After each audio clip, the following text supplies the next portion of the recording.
আজকে তোমাদের সামনে আমি দুটো ডিজিজের কথা বলবো যেগুলো হরমোনাল ইমব্যালেন্সের জন্য হয়। তো আমরা সবাই জানি হরমোনাল ইমব্যালেন্সের জন্য বিভিন্ন রকমের রোগ হয়, বাট আজকে আমি একটা পার্টিকুলার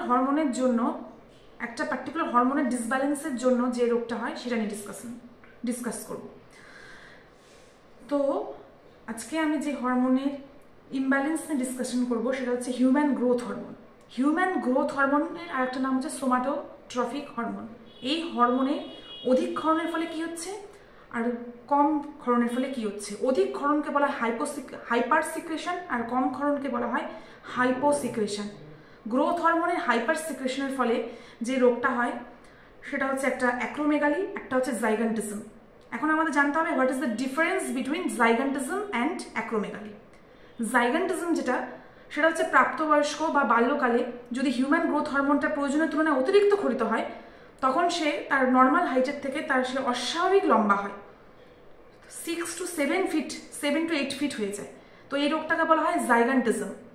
আর অ্যাক্রোমেগালি কি, প্রাপ্তবয়স্কদের ক্ষেত্রে তো আর হাইটটা বাড়ার চান্স থাকে না, তখন তার হাত পা অস্বাভাবিক চওড়া হয়ে যায়, মুখ বিবর চোয়াল অস্বাভাবিক লম্বা হয়ে যায়, দেহের গঠনটা অস্বাভাবিক হয়ে যায়, কিন্তু হাইট সার্টেন একটা এজের পর বাড়ে না। তো সেই কন্ডিশনটাকে বলা হয় অ্যাক্রোমেগালি।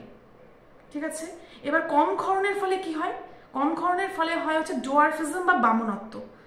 এটা প্রাপ্তবয়স্ক বা বাল্যকালে বা কৈশোরে যদি প্রয়োজনের তুলনায় কম ক্ষরিত হয় তাহলে এই বামনত্ব বা ডোয়ার্ফিজম হয়।